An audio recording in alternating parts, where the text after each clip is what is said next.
मियां साहब आपकी पार्टी ने आर्मी चीफ की एक्सटेंशन पर जो है वो वोट दिया, आपको इस पर अफसोस है?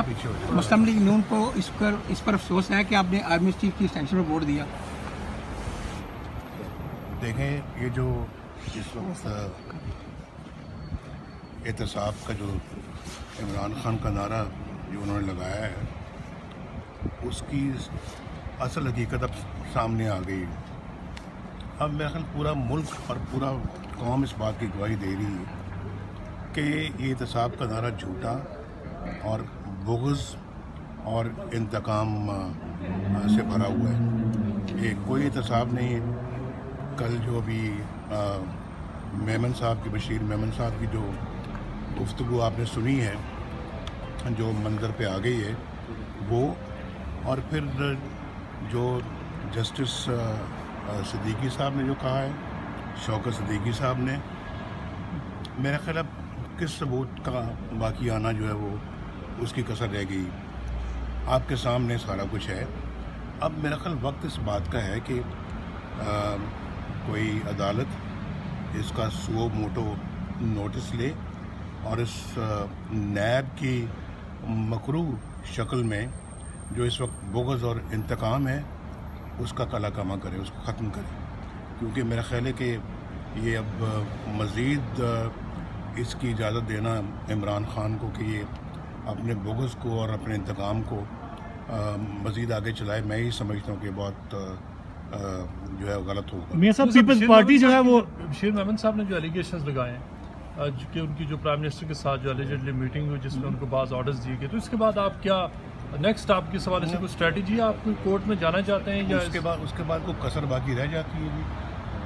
आप मुझे बताएं। पहले तो कहा था ना कि शौकत सिद्दीकी साहब ने बात की है, वो जज हैं, उस वक्त जज हाई कोर्ट के थे और वो इस्लामाबाद हाई कोर्ट के चीफ जस्टिस के ओहदे पे फाइज होने वाले थे।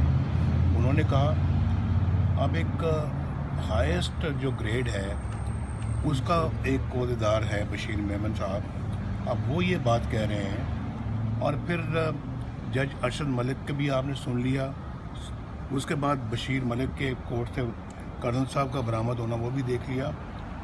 सुप्रीम कोर्ट और हाई कोर्ट्स अपने फैसलों में नैब के ख़िलाफ़ लिख चुकी हैं।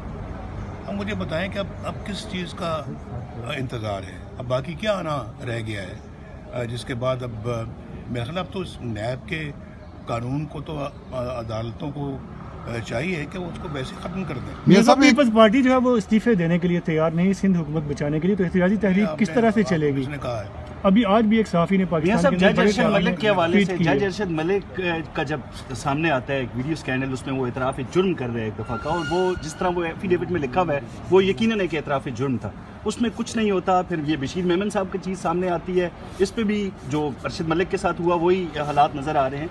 तो क्या इन सारी चीज़ों से मजबूर होकर एहतजाज करने जा रही है मुत्तहदा अपोजिशन? क्या एतमाद उठ चुके हैं मुकम्मल तौर पर? ये भी बहुत बड़ी ये भी वजह है। लेकिन पाकिस्तान के अवाम जिस मुसीबत में गिरफ़्तार हो चुके हैं और जो पाकिस्तान के अवाम इस वक्त कसम पुरसी की ज़िंदगी बसर कर रहे हैं, वो एक बहुत बड़ा, मैं समझता हूँ कि ऐसा मामला है जिसके लिए सियासी पार्टी को अपना भरपूर किरदार अदा करना चाहिए। हम समझते हैं कि अवाम के साथ बहुत ज़्यादती हो रही है। 2 साल से वो महंगाई की चक्की में पिस रहे हैं। 2 साल से उनका जीना दोबर हो गया है। बच्चों को खाना नहीं मिलता, स्कूल के लिए फ़ीस नहीं है, घरों के लिए छत नहीं है।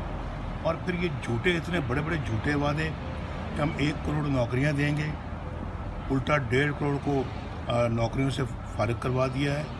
और उसके बाद 50 लाख घर देंगे, एक भी नहीं मिला। ये सब क्या तमाशा, क्या ड्रामा है ये? मेरा ख्याल है कि हम सब जो है वो इस बात पे बहुत कंसर्न हैं। और जो कल अपना आपने देखा है इस्लामाबाद में मुजाहरा, वहाँ पर सरकारी एम्प्लॉइज़ का, वो मेरा ख्याल है कि मुँह बोलता सबूत है कि लोग अपनी ज़िंदगी से आजिज़ आ चुके हैं। तो ये भी एक बहुत बड़ी वो। दूसरा ये जो इंतकाम, ये और महंगाई की जो मैंने बात की, इंतकाम की बात की, और तीसरा कि पाकिस्तान अब ऐसे नहीं चल सकता भाई। सबसे बड़ा ये, इस बंदे को इस सौगात मैं सौगात कहता हूँ हमारे सरों पे ला के सवार कर दिया है। और इसको ले जाओ भाई, यार बहुत हो गई है, ये कौम ने बहुत भुगत लिया इस बंदे को। अब इससे ज़्यादा कौम में हौसला नहीं है इस बंदे को बर्दाश्त करने का। जो लाए हैं अब उनसे कहा जा रहा है कि वो अब इसको वापस ले जाएं। ये बहुत ज़्यादती हुई है, कौम का मैंडेट चोरी किया गया है, कौम के साथ जुल्म किया है। मेरा वोट इनके बक्से में डाल दिया गया है, इनका वोट आपके बक्से में डाल दिया गया है, और जीता मैं था, डिक्लेयर इनको कर दिया गया है। ये हंस रहे हैं आगे से, इसको इसलिए भी हंस रहे हैं कि इनको पता नहीं, यकीन नहीं है, और इनको भी पता है कि जो मैं बातें कर रहा हूँ ये टीवी पे दिखा नहीं सकते। मियां साहब आपकी मफरूरी के ऐलानात किए जा रहे हैं, ये ना इनका टीवी चैनल ये बोझ नहीं बर्दाश्त करता।